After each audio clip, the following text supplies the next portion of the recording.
Então, galera, bem-vindos todos e todas, como o Gustavo falou.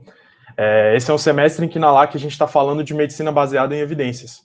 E essa é a segunda sessão desse módulo, o módulo de prognóstico. Hoje, na sessão de hoje, eu e meu querido amigo Pedro Abad falaremos de modelos prognósticos. Então, para a gente ir direto ao ponto, a gente vai começar com um caso clínico. Então, você está lá no seu consultório, seu Matheus chega no seu consultório e fala: doutor, ele te conta que o pai dele havia morrido há pouco tempo de infarto, né? E aí ele te conta que ele é diabético, hipertenso, tabagista e te mostra alguns exames. E aí ele vira para você e pergunta: doutor, eu vou ter essa doença? Eu também vou morrer de infarto? E aí, lá na sua faculdade, você aprende que para estimar o prognóstico de infarto, você pode usar o score de Framingham para a doença arterial coronariana. Então você entra lá na calculadora online e coloca todas as variáveis correspondentes ao seu paciente. A idade, sexo, colesterol e etc, etc. E aí essa calculadora vai estimar o risco de infarto do miocárdio ou morte para esse paciente em 10 anos. E aí a gente viu que é 10,4%. E aí, nessa sessão de hoje, a gente vai tentar passar para vocês o que isso significa e como é que a gente chega nesse valor. Então, esse é o nosso sumário de hoje. Primeiro, a gente vai trazer algumas definições formais e informais de prognóstico. Depois, a gente vai falar e explicar por que médicos não preveem o futuro. Depois, a gente vai falar um pouco sobre como construir um modelo prognóstico. E, por fim, vamos terminar falando da avaliação da eficácia de um bom marcador. Então, agora, a gente vai começar a sessão propriamente dita, de onde a sessão de Vini e Gustavo pararam, com a frase de William Osler, o pai da medicina interna. E o William Osler, numa certa feita, disse o seguinte: a medicina é a ciência da incerteza e a arte da probabilidade. E tem uma coisa que é dotada de bastante incerteza e que, para nós analisarmos, nós precisamos pensar probabilisticamente, que é o futuro. Mas o futuro, a quem pertence? Então, como é que a gente pode estimar a chance de Neymar levantar a taça da Copa do Mundo em 2022 lá no Catar? Como é que a gente pode estimar a chance do Carcará ser bi no intermédio? E como é que a gente pode estimar a chance de seu Matheus ter um infarto agudo do miocárdio? Bem, para a gente responder essas perguntas, na verdade, somente a última pergunta, a gente pode falar de prognóstico. Então, nos livros médicos, prognóstico ele costuma ser conceituado como o curso de uma doença. Só que essa terminologia para o prognóstico é um pouco genérica demais. Os médicos eles não podem tentar adivinhar o curso de todas as doenças, né? O curso geral de todas as doenças. Na verdade, eles podem e devem tentar prever o curso de uma doença de uma perspectiva individual. E aí eu trago uma definição um pouco mais formal de prognóstico. Prognóstico é a probabilidade ou risco de um indivíduo chegar a um desfecho através de um período de tempo baseado em determinadas características. Vamos só relembrar, antes de continuar, o que é um desfecho. Então, um desfecho na prática clínica são eventos, né, que funcionam como medidas de avaliação. Então, pode ser morte, internamento na UTI, taxa de progressão de uma doença, qualidade de vida. Mas ok, agora a gente já entendeu o que é prognóstico, a gente deu uma relembrada do que é um desfecho.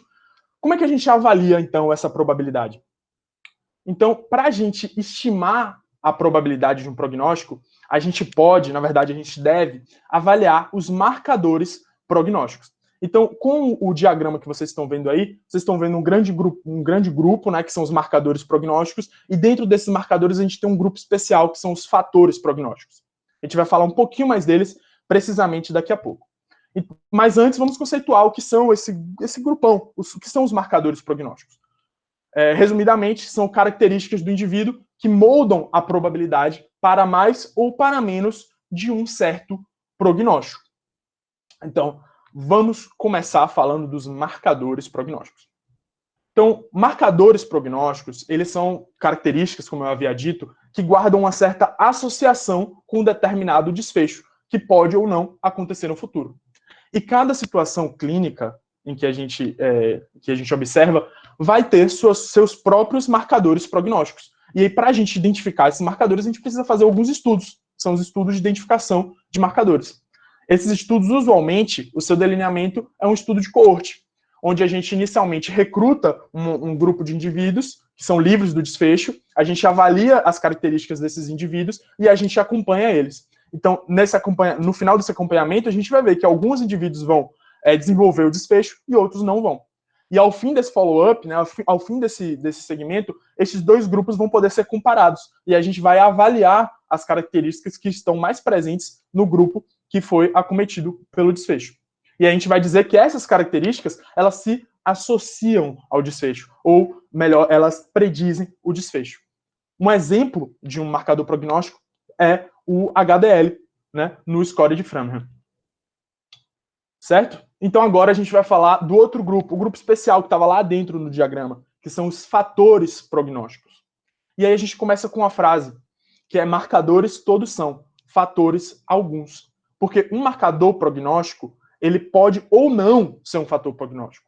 Porque o fator prognóstico, além dele estar associado ao desfecho, ele também é causador do desfecho. Por isso eu digo, marcadores todos são, fatores alguns. Quando a gente tem algum fator prognóstico, a gente pode, além de identificar os pacientes de maior risco, isso também serve para a gente modificar o risco quando ele pode ser modificável. E, por exemplo, o LDL é um marcador de maior risco para o infarto. E também é um fator de risco para esse evento, né? Porque ele também está no caminho causal, né? do infarto. Certo. Mas com esse conhecimento de quais são os marcadores, quais são os fatores, o que são os fatores, o que são os marcadores para um determinado prognóstico, o que a gente pode fazer essencialmente com isso? Antes da gente continuar, a gente vai dar uma breve pausa, porque né, foi uma metralhadora de conceitos, agora a gente vai dar uma breve pausa para refletir. Então, a essa altura do campeonato, um médico experiente ele podia questionar para a gente assim: pô, Pedro, pô, João, para que tanta coisinha, para que tanto mimimi? Eu tenho 20 anos de consultório, eu sei o que faz meus pacientes melhorarem. Então, eu estou há 20 anos trabalhando, eu sei diagnosticar, eu sei tratar, e eu sei como meus pacientes vão evoluir. Eu não preciso desses estudos aí. Só que o que se vê no estudo do prognóstico é que a experiência ela não é a melhor forma de avaliar as condutas que são voltadas para um certo prognóstico. Só que, antes da gente continuar, a gente tem que abrir um parêntese. Que o controle de sintomas não é a mesma coisa que as condutas para melhorar o prognóstico. Porque, por exemplo, se o paciente chega com uma dor muito forte, uma cefaleia muito forte, intensa, e aí você receita dipirona, e aí você consegue ver claramente a melhora do seu paciente. Certo? Essa relação, né, entre a intervenção e o resultado, ela é vista com mais clareza nesses casos. Então, fazendo uma analogia com futebol, é como se sua defesa está muito desorganizada, você vai lá, troca seu zagueiro central e você vê que sua defesa melhora substancialmente. Você consegue perceber a intervenção e o desfecho, né? A clareza entre a relação entre as duas. Só que quando a gente precisa analisar o benefício ou o malefício de uma conduta para o prognóstico de uma doença, a observação clínica tende a ser pouco valorosa, tende a ser um pouco não muito interessante para a gente. Porque essas situações elas são dotadas de incerteza, né? E elas devem ser analisadas probabilisticamente, porque os desfechos são muito incertos. Então, fazendo outra analogia com o futebol, eu amo analogias com o futebol, o seu time ele perdeu 3 jogos seguidos no campeonato e você, como CEO do clube, precisa tomar a decisão de demitir o seu técnico ou não, né, no meio da temporada. Só que é muito difícil prever se essa mudança vai modificar o prognóstico ruim do seu time. E apesar de pesquisas recentes mostrarem que essa mudança de técnico no meio da temporada tende a produzir efeitos a curto prazo e médio bons, mas a longo prazo ruins, o manager ele não vai ficar necessariamente olhando muito para essas pesquisas, né? Ele vai olhar muito para a sua experiência como o CEO de um clube. Só que médicos não devem fazer isso. Em um texto do Luiz Cláudio Correia, que muitos de vocês conhecem, que é uma referência do estudo da MBE no Brasil, ele diz o seguinte sobre isso, que em situações prevalentes, ou seja, em situações de melhora de sintoma, o NNT, que é o número necessário para tratar, que Gustavo e Vini falaram na última sessão, esse NT tende a se aproximar do 1. Só que em situações incidentes, em situações de melhora do futuro, né, do prognóstico, o NNT tende a se distanciar do 1 no sentido do infinito. E isso acontece por 2 motivos. Nas situações prevalentes, todos os pacientes estão precisando do tratamento, certo? Só que na prevenção de eventos futuros, apenas uma pequena parte desses pacientes realmente precisa do tratamento, aqueles que vão experienciar o desfecho. E como é que a gente pode avaliar, como é que a gente pode prever que realmente vai precisar desse desfecho? E a melhor forma de predizer esse futuro é através de modelos prognósticos. E é falando sobre esses modelos prognósticos que a gente vai dar continuidade à sessão. Então, o próximo passo é a gente aprender como é que constrói o básico sobre um modelo prognóstico. O objetivo não é saber tudo, então essa sessão ela é o primeiro passo para a sessão da semana que vem, que é o segundo passo, certo? Para fazer o básico de modelo prognóstico, a gente precisa estudar 3 coisas: as fontes, pressupostos e entender um pouco de regressão. Quais fontes? Primeiro, eu tenho que pensar muito na população, na exposição e nos desfechos que eu estou avaliando.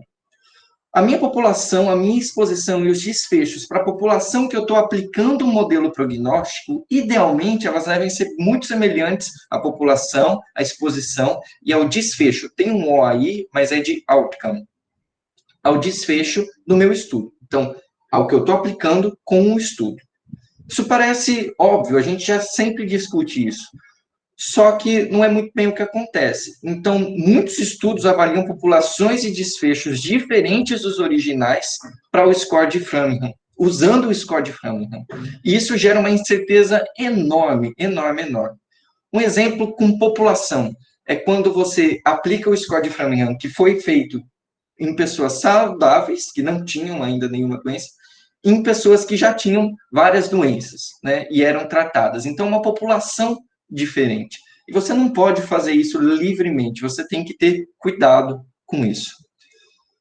O que a gente vai colocar no modelo? Então, a gente pode colocar informações tanto da anamnese quanto do exame físico, informações referentes a tratamento, se está em tratamento, se não está, características da doença, se eu estou falando em COVID, por exemplo, se está na fase mais inicial, se está na fase mais tardia, inflamatória.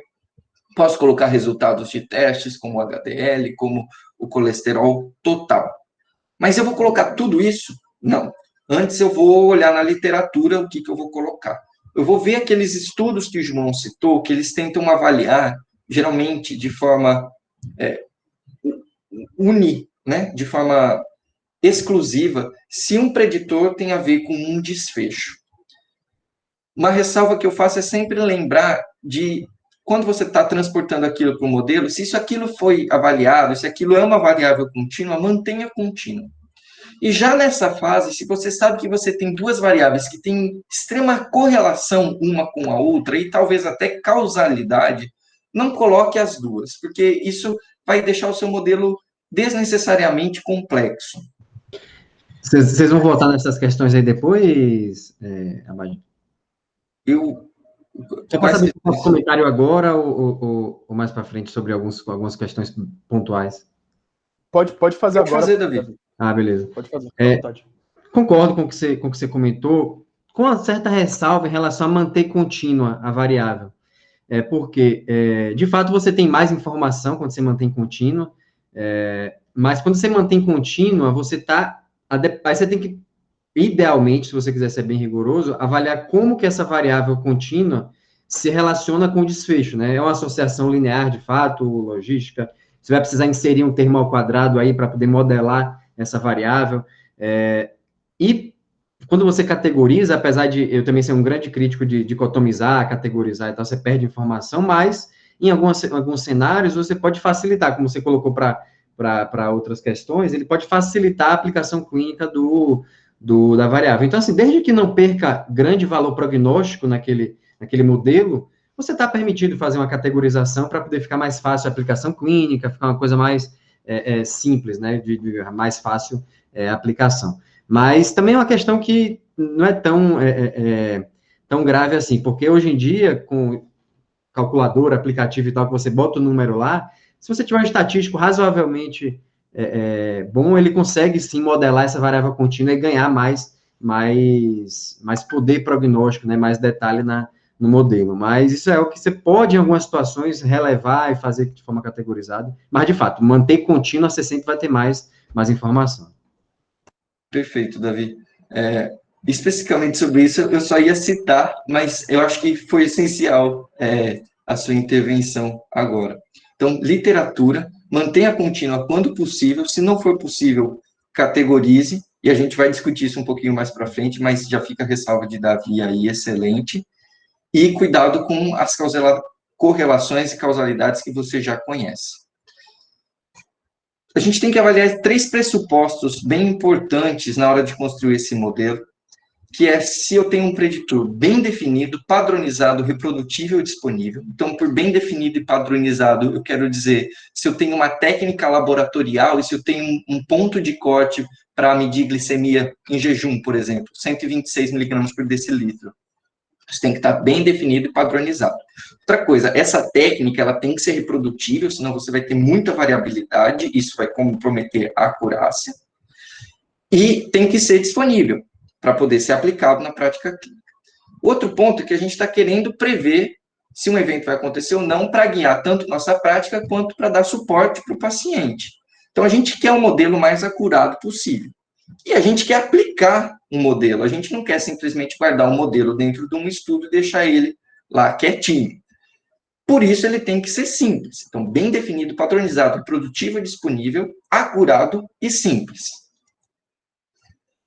Um outro pressuposto, que aí tem mais a ver com a forma como a gente faz predições no nosso dia a dia, é importante de ser destacado. Esse pressuposto diz a respeito da univariação. Então, geralmente, a gente, quando vai prever o futuro, por ser mais simples, a gente usa modelos univariados. Então, imagine que X, nesse caso, é céu nublado, sim ou não. E T é chuva, sim ou não. Então, o que eu diria? Que a probabilidade de chover, ela tem uma probabilidade já basal dela mesma, de 20%, e quando está nublado, eu adiciono, que quando X, né, seria 1, né, que é sim, eu adiciono essa probabilidade de 30% a mais. Então, está nublado, a probabilidade de chuva é de 50%, não está nublado, a probabilidade de chuva é 20%. Acontece que o mundo é multivariado, principalmente quando a gente fala de sistemas biológicos, que são sistemas complexos. Então, é muito mais interessante e é muito melhor a gente fazer esses modelos, por causa da acurácia, de forma multivariada. Então, eu tenho que ver se a minha chuva, sim ou não, chove ou não chove, ela depende de estar nublado ou não estar nublado, ela depende da minha temperatura, ela depende se eu estou numa região, estou mais no interior ou se eu estou numa região mais litorânea.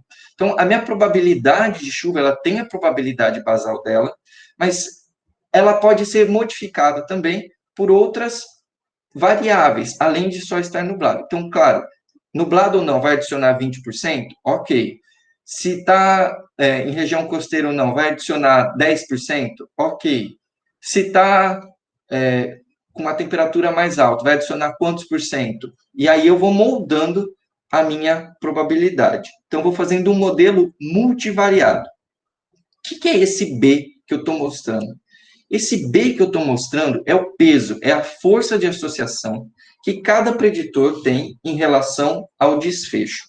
Então, a força de associação entre X e T, ou seja, entre o preditor e o desfecho, eu expresso por beta 1. Então, não é B, é beta 1. E assim por diante com todas as outras variáveis. Além disso, é importante destacar que não necessariamente todos os betas são iguais. Então, cada variável ela pode estar mais ou menos associada com esse desfecho. Então, esse beta ele pode ter diversos valores. E esse beta pode ter tantos valores positivos quanto valores negativos. Então, pode ter alguma coisa que, sim, se eu tenho, significa que não vai chover. Por exemplo, se eu coloco muito sol. Se está muito sol, se não tem uma nuvem, tem nuvem no céu? Está muito sol? Sim. Se tem sim, esse beta seria positivo, porque ele diminuiria a probabilidade. Beta seria negativo, desculpa, porque ele diminuiria a probabilidade de chuva. Uma outra coisa que a gente tem que olhar é se esse beta ele é diferente de zero. como que eu olho se algo é diferente de zero? Geralmente, fazer Você vai voltar nessa questão dos coeficientes em algum momento ou não? lá no final, Davi. Só quando... um breve comentário sobre isso, Tá bom. na parte do beta, que ele tem alguma relação com a força da associação? Tem, mas cuidado, porque assim, se você está comparando uma variável contínua com uma categórica, ela não reflete necessariamente a força da associação, a importância prognóstica. Ela até reflete a força da associação para cada uma unidade daquela variável mudar. Só que, quando eu estou falando de uma variável categórica, é 0 ou 1, a variação, né? Tem ou não tem diabetes. Para a idade, por exemplo, é para cada ano a mais, por exemplo, no modelo, você pode colocar dessa forma. Só que, se você levar em consideração um paciente de 30 até 80, 90 anos, tem vários betas que vão se acumulando aí. E a força prognóstica disso pode ser maior do que uma variável categórica. E o beta, ele é diretamente relacionado ao odds ratio. Então, cuidado com isso, porque é frequente as pessoas fazerem a confusão de, esse odds ratio é maior, então essa é a variável mais importante para a predição desse desfecho, o que não é verdade. Isso depende de outras questões, porque tem a questão contínua, categórica ou não, e aí tem outras coisas no modelo que a gente vai identificar essa força da associação, a importância prognóstica, né? Que seria, por exemplo, a estatística Wald na regressão logística, é uma forma de avaliar isso, mas cuidado em levar ao pé da letra como força da associação. É a força da associação para cada unidade de variação daquela variável. Perfeito, Davi. Sobre o que Davi estava falando daquele teste para ver se é diferente de zero, a gente pode... ele serve para a gente verificar se eu tenho uma associação independente. Então, essa associação independente, ela tem dois significados. Então, se eu tenho diferença, né, que vai ser expresso pelo valor de P, ou num significado mais teórico. Então, quando eu tenho modelos univariados, geralmente, por exemplo, nublado e chuva, né? Se está nublado, vai chover. O fato de estar nublado, tem várias variáveis que estão relacionadas a ele que eu não estou colocando no meu modelo. Então, esse fato de estar nublado, ele é dependente de várias outras coisas. Quando eu faço modelos multivariados, o que eu procuro fazer é mostrar a independência em que cada variável se liga ao desfecho.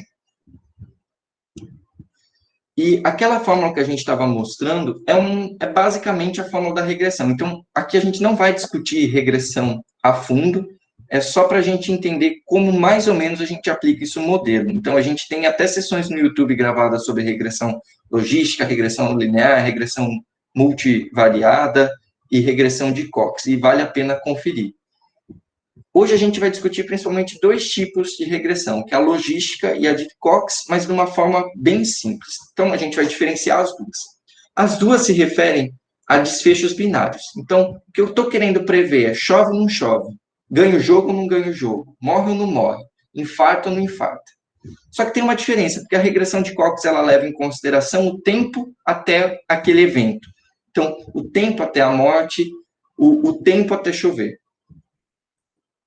Outra diferença entre as duas é a forma como eu expresso cada um dos betas, como o Davi muito bem citou. Então, em logística, a gente expressa geralmente em odds ratio, em Cox, através de hazard ratio, que leva em consideração o tempo, como a gente viu na sessão passada. E odds ratio não é a probabilidade diretamente, né? Então, existe uma fórmula para transformar o odds ratio em probabilidade, 1 sobre 1 mais Euler elevado a menos o odds ratio. E tem outro ponto que torna isso um pouco mais complexo, que é, idealmente, esses modelos prognósticos, eles devem ser representados em riscos absolutos, não em ratio. Se eu estou avaliando um estudo, e ele só apresenta em ratio, e eu quero fazer uma avaliação em termos absolutos, como eu posso fazer isso? Nesse QR Code, tem um artigo que é do professor Lehana Tabani, lá da McMaster, que a gente já teve uma palestra com ele aqui na LAC, que ele mostra como é que você consegue encontrar os valores absolutos a partir de odds ratio e hazard ratio. E a gente sabe que tem alguns problemas quando a gente faz regressão, e eu diria até controvérsias, né? Então, eu vou começar já direto pelo 3 aqui, que é exatamente o que Davi falou. Então, eu vou frisar o que Davi falou. A gente pode usar variáveis contínuas, é o que a gente deve preferir, mas a gente pode categorizar. Quando categorizar, pense que quanto mais categorias, vai ficar mais próximo do que realmente é, e talvez isso deixe aquilo mais acurado. Então, tente usar essa lógica. Uma outra lógica é que se você mantém de forma contínua, para explicar essa relação, como Davi bem disse, pode ser de forma linear, mas talvez você precise inserir termos quadráticos, termos cúbicos. Outro ponto é na hora de selecionar quais variáveis colocar, quais não colocar. Como que eu vejo se uma variável é dependente ou independente? Então, tem duas formas básicas de como você faz isso. Um método forward e um método backward.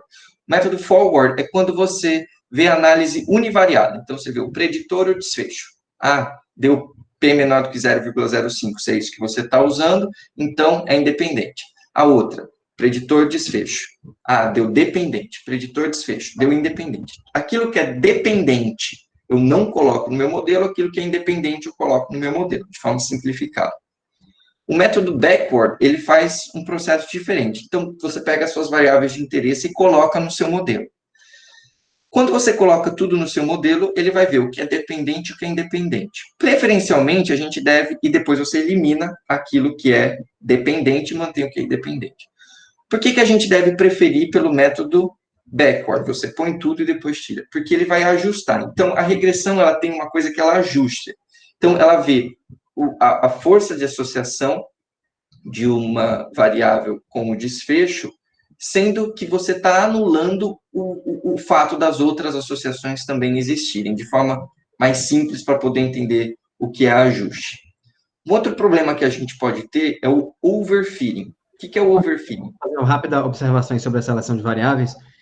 Complementando o que você colocou, além do forward e do backward, você pode simplesmente colocar todas no modelo e assumir aquele modelo como o modelo final, né? Assumindo que os pressupostos estão todos respeitados, que as variáveis se justificavam estar no modelo e etc, etc. Inclusive, provavelmente você vai dar menos margem à crítica de revisor, estatísticos, etc., se você fizer um modelo completo, full model, que é todas as variáveis ali, sem fazer a estratégia de forward ou backward, porque aí vai ter várias críticas o backward, aí você tira um ou não, o forward, que você começa com a cada um e vai colocando e checando se aumenta o valor prognóstico, né?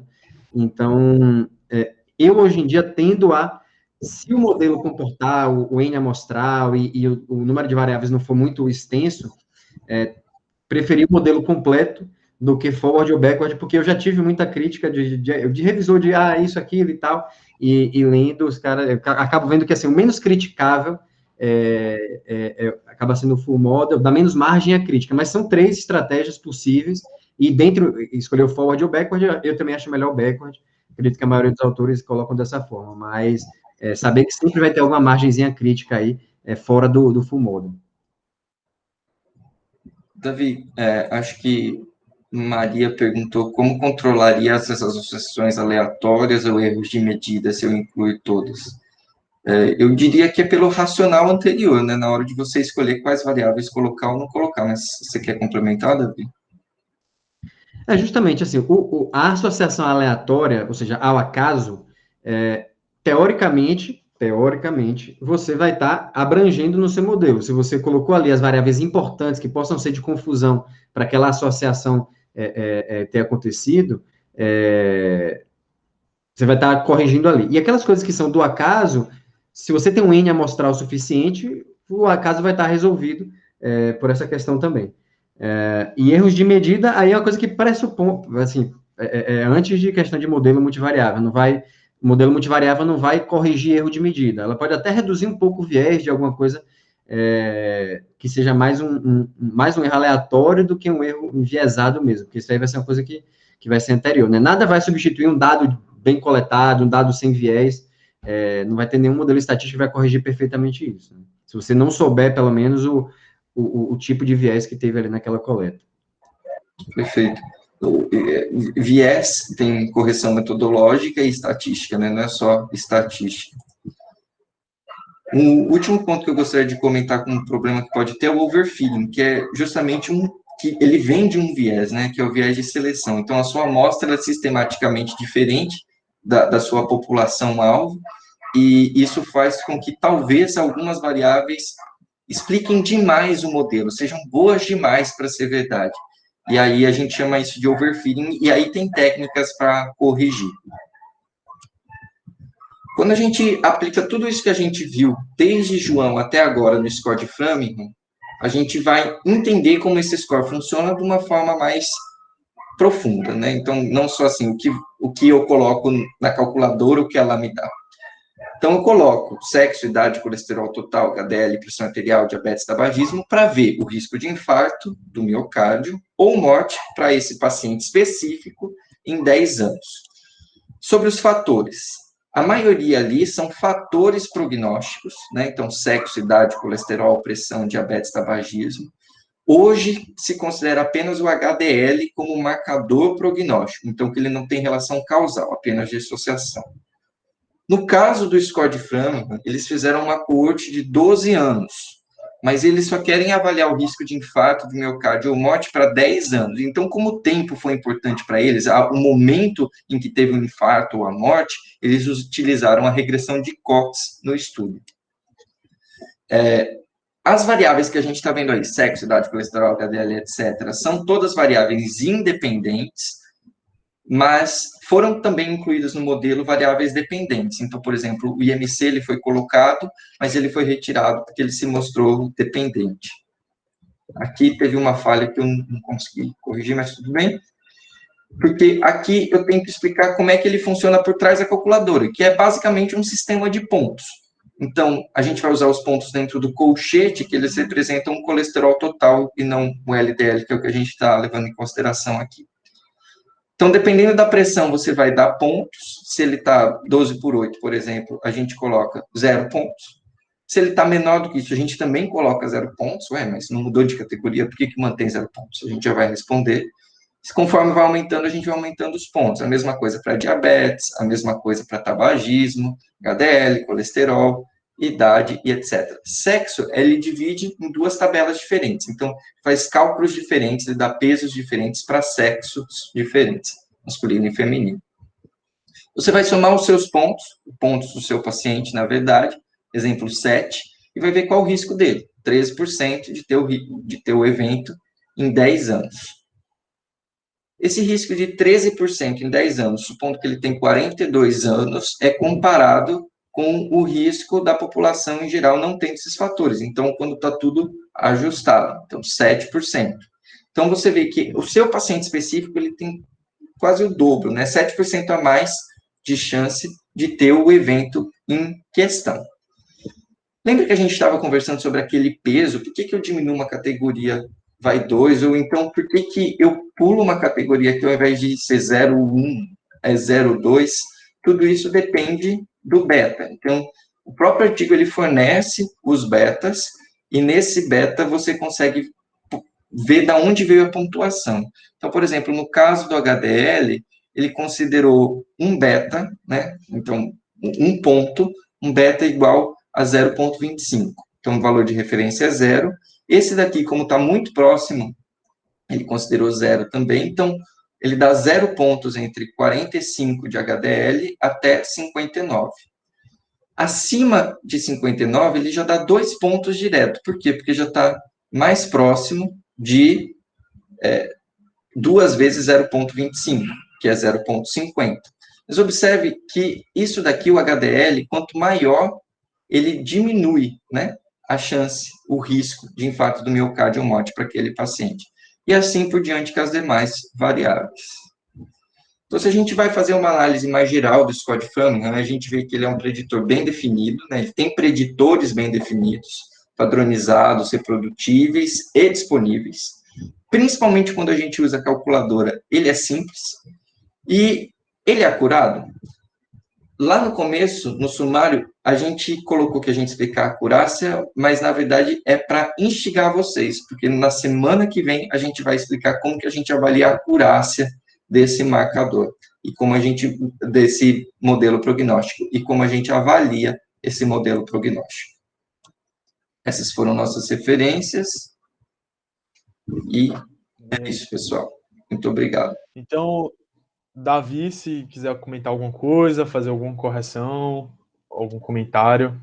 Eu vou fazer um breve comentário, tinha separado para fazer no final aqui, a respeito justamente, que eu acho que é a grande mensagem que eu acho que tem que ficar de qualquer discussão sobre prognóstico e scores prognóstico particularmente, é entender que essa quebra de mito que existe da experiência, né? Porque na minha experiência, porque é assim que eu vejo que os pacientes evoluem, porque não precisa de um score prognóstico, é muita ciência, não dá para fazer ciência na emergência, aqui é pronto-socorro, aqui eu sou um cara prático, eu gosto de fazer, aqui é emergência, não dá tempo, aqui é UTI, o paciente está grave, não tem tempo de ficar fazendo ciência.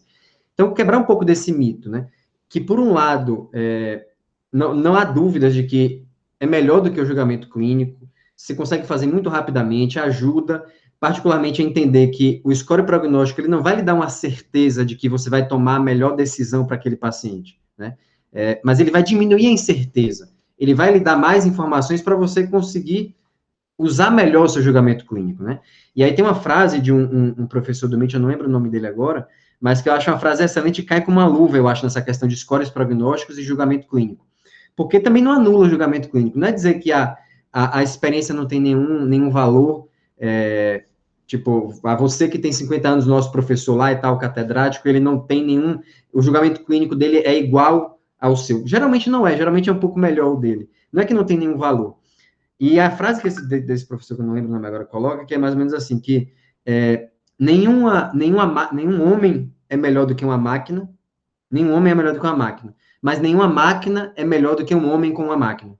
E é entender o score prognóstico, o algoritmo, a inteligência artificial, tudo como essa máquina aí, né? Então, nenhum ser humano, se você pegar isoladamente, cara, na real, seja humilde, você não vai ser melhor do que um score prognóstico, não vai ser melhor do que um algoritmo, do que uma inteligência artificial. Isoladamente não vai, tá? Provavelmente não vai para a maioria das coisas. Para alguns a gente pode até entrar em discussão aí. Mas para a maioria das coisas não vai. Mas esse algoritmo, esse score, não vai ser melhor do que um bom médico, um bom clínico, um bom cirurgião, usando um bom score prognóstico. E essa eu acho que é a grande mensagem, né? Não é que uma coisa anula a outra, é você saber como usar para diminuir sua incerteza e até lhe dar mais tranquilidade de você usar o tempo e o raciocínio porque importa. Porque, assim, quando você usa um score prognóstico para definir uma intervenção e aquilo está bem estabelecido, bem sedimentado, como o exemplo que vai ser usado na próxima aula, você consegue não se preocupar, tira aquilo das suas costas, né? Essa decisão de, esse paciente tem ou não que receber um antiagregante, tem ou não que receber tal fluxo aí diagnóstico, ou fluxo de onde vai ser internado e tal. Tira isso das suas costas. Tudo bem, o score já decidiu, tem um algoritmo bem sedimentado para isso. Eu vou usar meu tempo e minha expertise clínica para outras coisas mais importantes, de discutir os valores do paciente, entender no contexto ali do mundo real, ali do cenário de recursos que eu tenho disponíveis, prioridades que eu vou ter ali. Então, assim, não é que ele... É entender que o score prognóstico e tudo que vai ter atrelado a adjacente, ele não vai substituir você. Ele vai, pelo contrário, ele vai lhe dar mais oportunidade de você exercer seu julgamento clínico, a sua expertise clínica, né? Mostrar ao médico que você é, porque você tira das costas um monte de decisão que uma máquina vai tomar melhor do que você, e você fica livre para fazer coisas que realmente dependem do raciocínio humano, do tirocínio humano ali, né? Então, acho que a grande mensagem, acho que seria essa daí. Tem um livro que eu acabei de ler até recentemente, por isso que eu vou lembrar de citar, que chama Blink, que é do Malcolm Gladwell, que ele vai um pouco para um certo lado no sentido inverso do que a gente está discutindo aqui, mas é um livro bem interessante. Ele traz até alguns exemplos médicos lá no meio. São poucos, mais exemplos de outras áreas, mas que ele discute justamente o valor desse julgamento, que ele não chama de intuição, né? É um julgamento consciente, mas muito rápido, que você nem toma consciência de que aquilo aconteceu. É com base, claro, critérios que o seu subconsciente já foi percebendo ali que tem alguma relação com o que você está querendo avaliar, mas é tão rápido que parece que foi inconsciente, não é bem intuição, né? Mas isso isso seria aquele julgamento clínico. Na minha experiência, quando eu vejo, é aquela coisa de você bater o olho no paciente e você fala, pô, esse paciente está grave, né? Com o tempo, quem já está aí no internato, terminando a faculdade, sabe que você passa numa UTI, passa numa sala de PS, você bate o olho, você sabe quem é o paciente que está grave. né? Claro que aí tem uma série de coisas que, mesmo sem querer, você percebeu. Pô, tem um monte de catéter ligado no paciente, tem um monte de bomba, tem isso, tem aquilo, um monitor que tá, enfim, uma série de coisinhas que às vezes você nem percebe, né, que levam você a perceber, a ter esse julgamento, mas com o tempo você começa a perceber isso, que você começa a identificar num relance de olho, né, nos primeiros 2 segundos, quem é o paciente que está grave, qual é a prioridade do plantão. E você vai usar os scores prognósticos, etc, etc, para te ajudar a levar o plantão mais tranquilo, né? Davi, eu complementaria rapidinho só dizendo que os próprios scores, eles, mesmo que não levados ao pé da letra, mesmo que você não calcule, eles já te dão uns parâmetros, né? Então, a gente viu aquele paciente lá no começo, naquele caso clínico, a gente já imaginava que ele tinha um risco maior do que uma pessoa que não tinha diabetes, que não tinha hipertensão, que não fumava, porque a gente já conhece principalmente essa relação de causalidade. A gente vai dar continuidade rapidinho com um outro caso clínico, mas dessa vez a gente não fala. Quem vai falar são 2 ligantes. João? Pronto. Então, a gente escolheu 2 ligantes, duas pessoas da liga, né? 2 ligantes para atender nesse momento. Enfim, eu queria saber se Caio e Vini e Raimundo estão tranquilos aí. Pode ser. Pode ser? Beleza. Então eu vou ler aqui e a gente vai fazendo as perguntas. Aí, à medida que os ligantes respondem, Davi, você pode ficar à vontade para complementar a resposta, enfim, discutir em cima. Beleza. Então, JPS, 67 anos, homem, obeso grau 2, DM2, tabagista, hipertensão grau 3, descontrolada, alcoólatra. Sente cansaço, falta de ar, batedeira no peito. Paciente realiza Holter e é diagnosticado com fibrilação atrial, que a gente vai chamar de FA, para ficar mais fácil. Beleza. Então, a primeira pergunta é para Caio. Caio, qual é o maior problema relacionado à FA?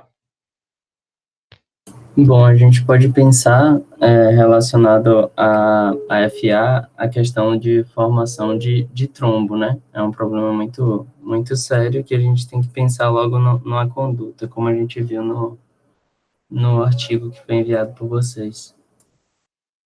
Exatamente. Davi, você quer complementar alguma coisa? Não, eu queria só estimular. O que mais? O que mais que FA traz de problema, além de formação de trombo? Por que FA é um problema? Além da formação... Na FA, a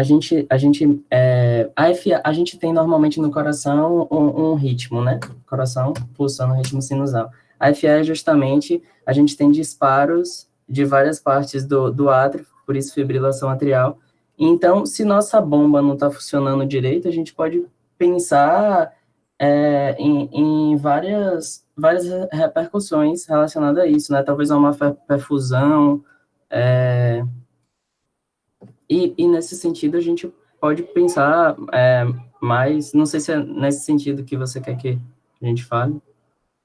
Era mais assim, das repercussões clínicas da FA mesmo, porque trombo é uma delas, mas eu lembro que quando eu comecei a estudar FA e tal, uma das coisas que não era óbvia para mim quando eu estudava, era que o fato de estar fibrilando, né, o átrio, e o sangue fica mais extasiado, e isso pode levar à formação de trombo, além da própria questão da fibrilação, mas você tem redução da pré-carga, né? E aí você vai ter redução, como você falou, indiretamente, redução da perfusão. Por que redução da perfusão? Porque você reduz a pré-carga, você vai ter menos volume para ser ejetado pelo ventrículo, que pode até, essa fibrilação atrial, ter uma boa resposta ventricular. E aí você pensa, pô, você está com boa resposta ventricular, por que é um problema, né? Se o ventrículo está batendo, ok. O problema é que ele vai ter menos volume para ser bombeado, porque esse átrio também não está colaborando. E o átrio tem uma colaboração que não é desprezível para a pré-carga, né? Então, esse é um dos outros grandes problemas da FA, particularmente da FA de alta resposta, né? Que você acaba tendo essa outra repercussão aí bastante importante, né? Além das questões de arritmia também, que são outras coisas, aumento de risco de outras arritmias, etc.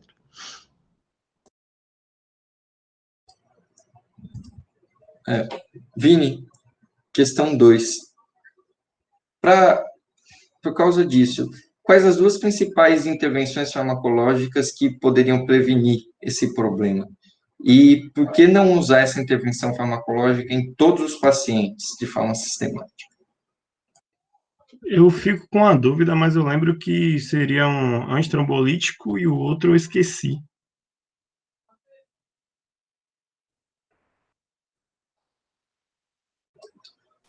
Você pode Thiago usar... poderia me ajudar? Acho que qualquer ligante pode ficar à vontade para ajudar também, viu, galera? Normalmente você pode usar um anticoagulante oral, né?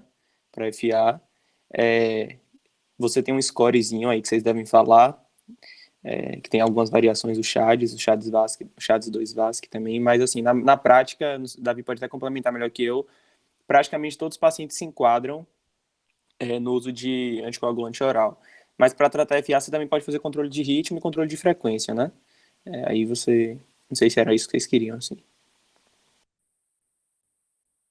Ou pode até cardioverter se for um FA precoce, né? De menos de 48 horas. Boa. Thiago deu uma abordada boa aí, bem geralzona, né? FA, basicamente, você tem dois grandes cenários de FA, né? Como o Thiago falou aí, e indiretamente ele colocou. Você tem o cenário da FA como uma emergência médica, como uma urgência, né? Ou uma emergência, enfim.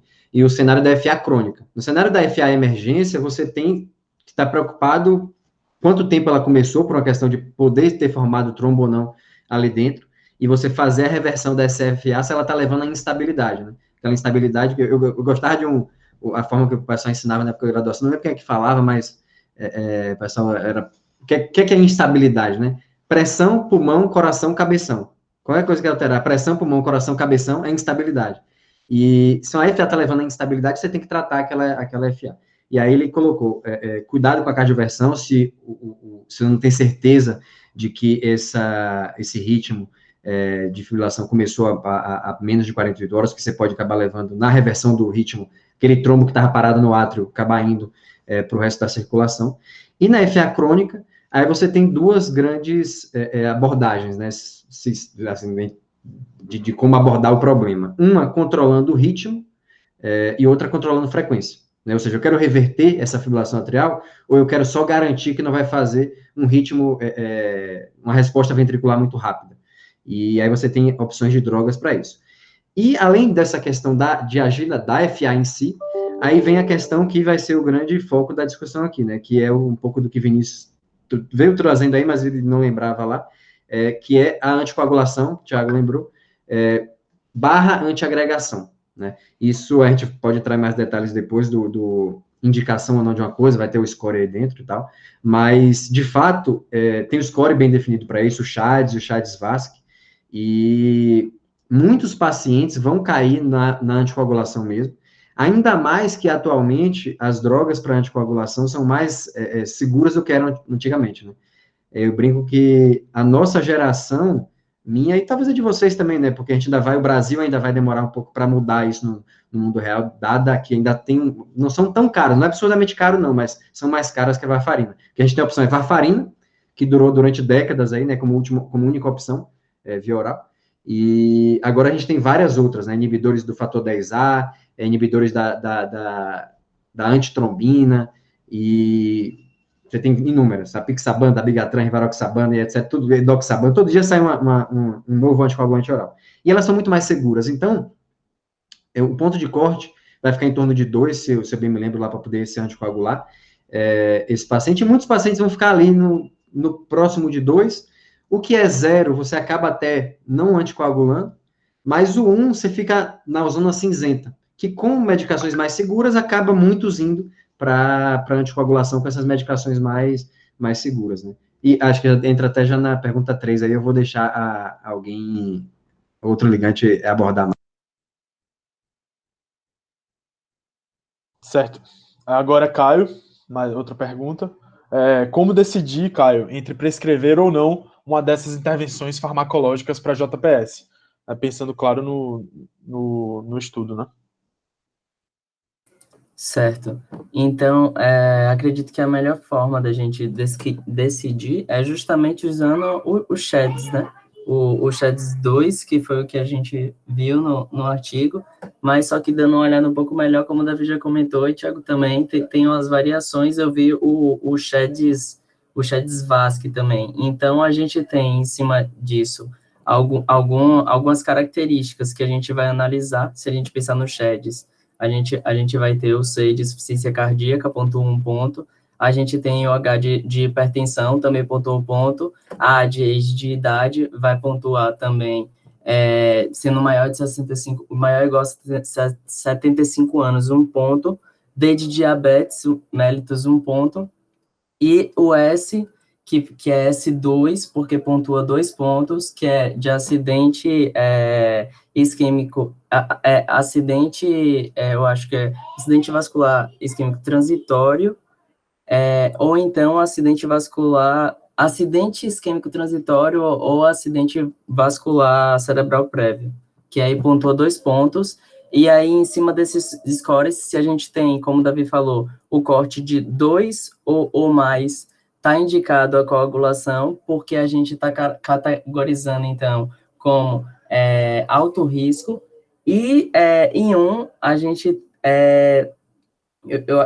se eu não me engano, seria essa dúvida, né? Que você pode usar antiagregante ou anticoagulação, a depender de outras características do paciente. Era isso? Bom, acho que você abordou bem. Eu vou complementar algumas coisas. Primeiro, eu vou te perguntar, cara, você deve ter lido isso mais recente que eu. De 2 para cima, o risco absoluto fica em torno de quanto? De ter um desfecho? Você lembra ou não? Alguém lembra aí? Se alguém puder aí complementar. Não sei se a Bad ou o JP aí tenham visto recente. Eu não lembro, realmente, só a gente desse uma olhada aqui. Mas é mais por curiosidade, não vai fazer diferença no raciocínio aqui. Para a gente pensar... Em torno de 6%, parece. 6% em quanto tempo? Ao ano?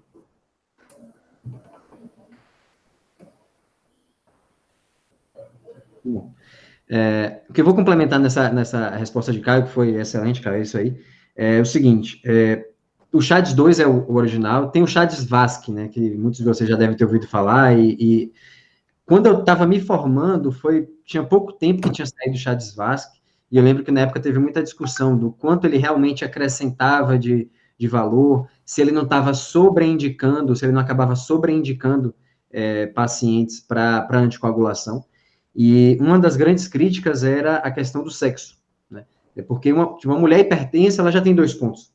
Então, você acaba já indicando anticoagulação para toda mulher hipertensa com FA, e com o tempo se viu que realmente essa questão do gênero não é tão importante assim, essa questão do gênero mulher comparada a homem. E aí, esse ponto de corte para o SHADS VASC, no caso, de 2, acaba para as mulheres sendo mais para 3, na verdade. Porque a mulher, o gênero em si, essa variável acabou sendo meio que ignorada, porque se viu que não tinha tanta importância assim, a diferença de homem para mulher. O que reforça uma questão que o professor Luiz Cláudio fala muito, e eu sempre gosto de enfatizar, porque a gente já teve várias discussões a respeito disso, do quanto essas fetiches que a gente fica criando de homem e mulher, se for mulher eu vou fazer isso, se for homem eu vou fazer aquilo, é um grande mito, né? Raríssimas coisas, exceto coisas relacionadas à reprodução, mama, útero, ovário, enfim, testículo, o resto é muito parecido de homem para mulher. Você querer tomar uma decisão X ou Y baseado só no gênero, ou só em etnia, é muito, vou dizer assim, delicado, porque muitas vezes não vai ter uma diferença, se tem, é muito insignificante. É você ficar criando complexidade onde não precisa, né? E, então, 2 ou 3 ali, a depender de usar o SHADS VASC para homem e para mulher. E a antiagregação, que quando eu me formei ainda era essa conduta aí, antiagregação, para aquele cara do pontuação 0, ou 1, se você não quisesse anticoagular, e o cara que tivesse indicação de anticoagulação, aí era anticoagulação. Com o tempo também foi visto que, assim, essa antiagregação parece não ter efeito quase nenhum. Então, é basicamente mais uma escolha de anticoagular ou não anticoagular, entendeu? Do que deixar um antiagregante, hoje em dia, tem caminhado mais nesse sentido. Então, ou você anticoagula ou você não anticoagula. E aí a gente volta, né? Com a segurança das medicações anticoagulantes, a tendência é você acabar anticoagulando muito mais pessoas do que anteriormente se anticoagulava. O que vai nos levar a pensar no risco de sangrar, que vai ser uma discussão, né, para a próxima sessão, né, pessoal? Exatamente. Eu ia perguntar isso, se você utilizava o Hasbled dentro desse seu raciocínio, assim, Meu não, porque eu já não faço mais essa decisão hoje em dia com a maioria dos pacientes, porque eu acabo não tomando essa decisão, porque estou na outra ponta do cuidado, mas ele é considerado, sim. Na sessão, Mas, na próxima sessão de Vini Leal e Dan Barroso, eles vão falar do Hasbled. Vai ser o modelo que eles vão usar. Como exemplo. Massa.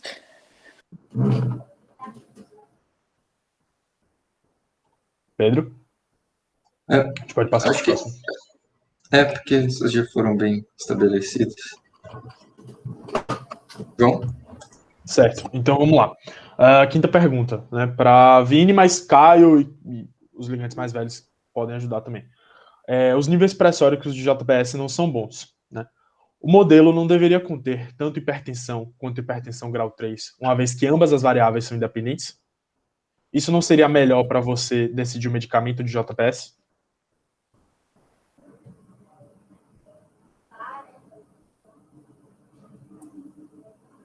Quem quiser ficar à vontade para responder, pode responder. Não precisa ser E vai querer necessariamente. falar?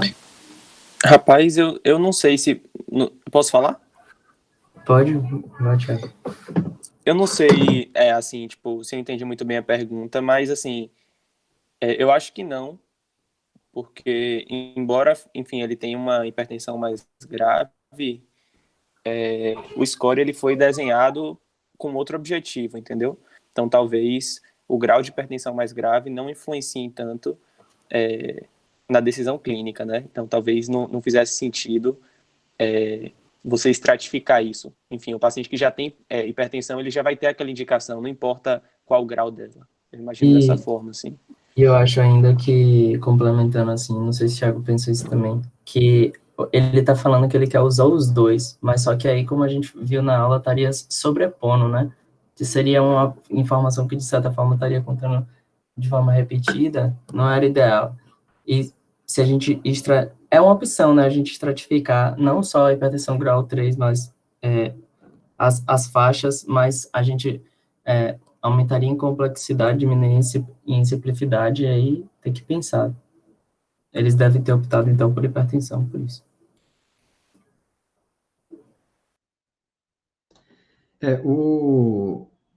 Eu acho que a gente fica um pouco, vamos dizer assim, meio sem...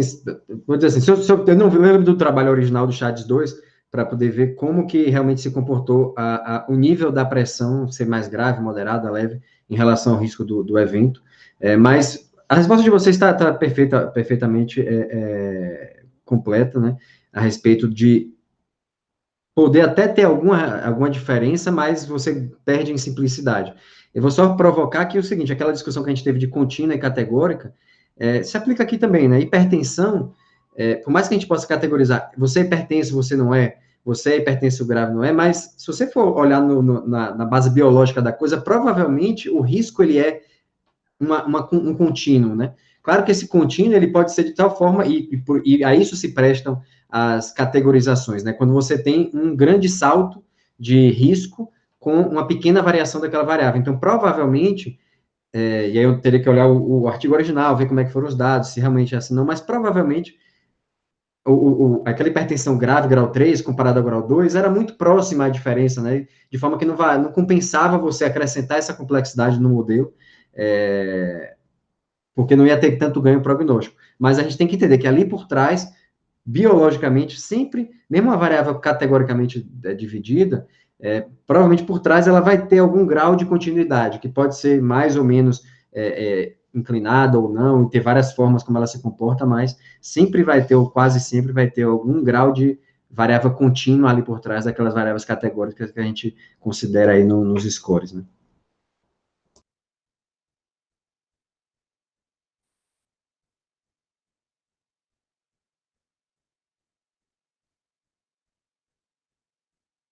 Pedro?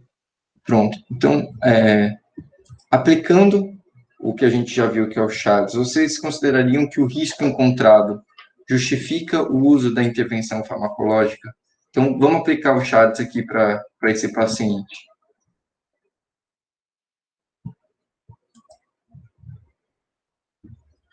Quantos pontos ele faz?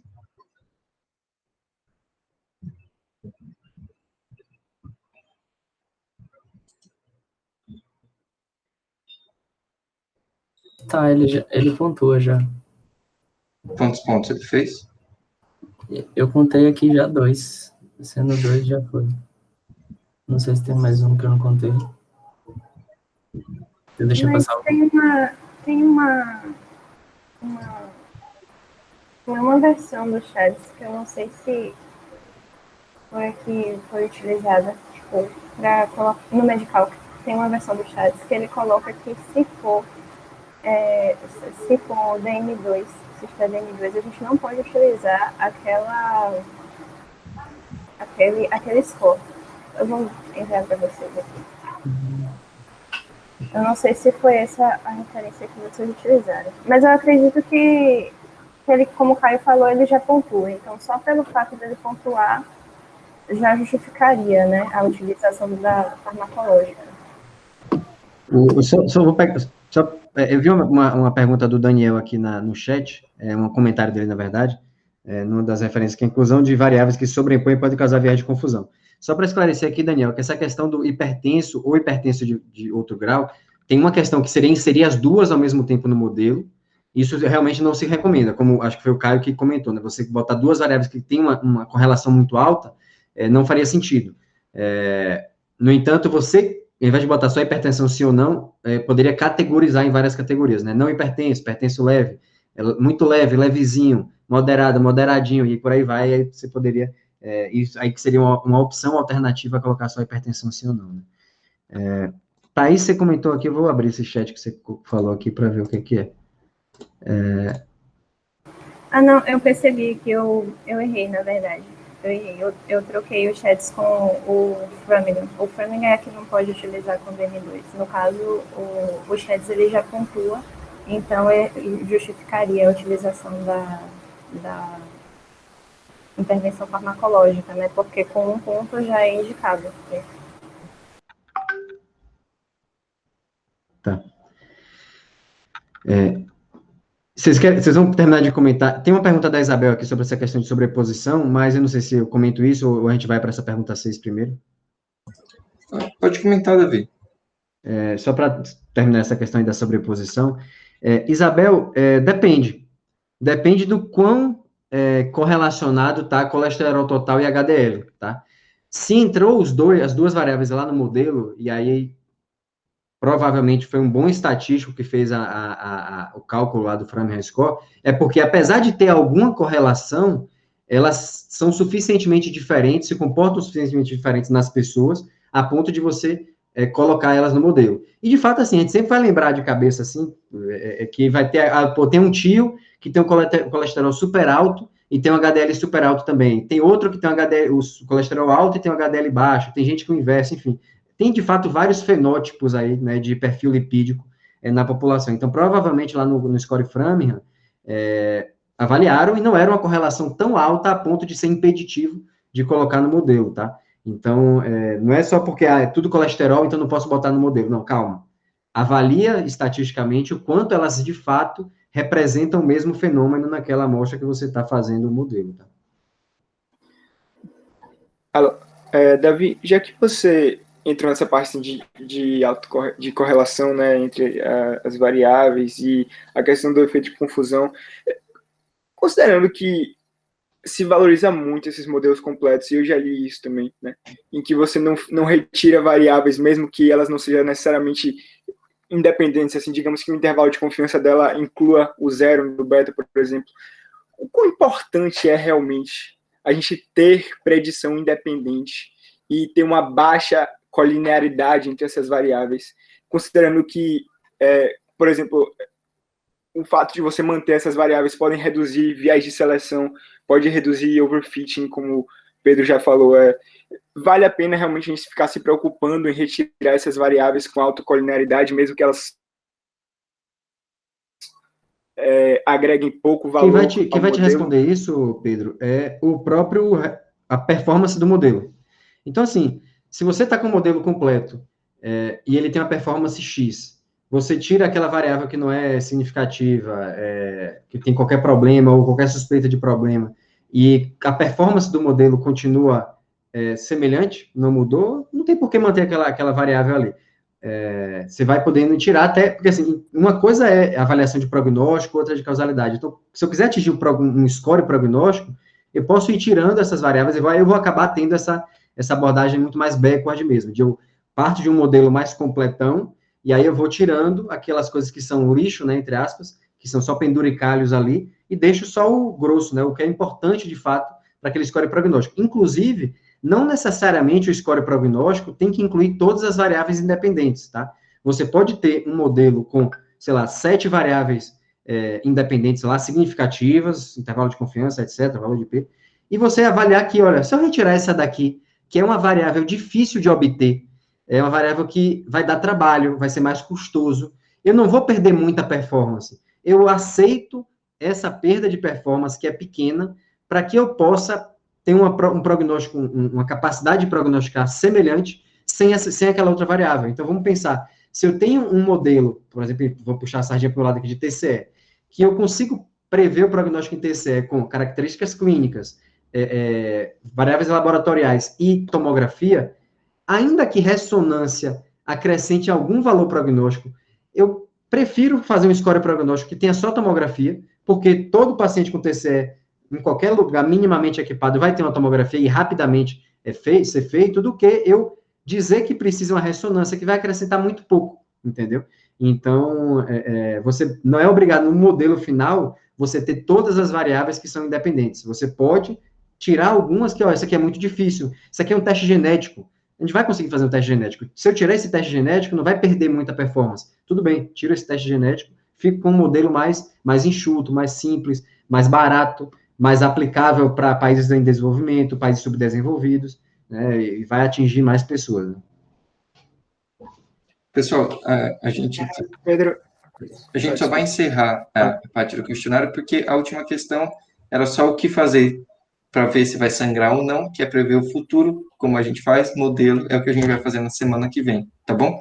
Então, semana que vem tem a parte 2.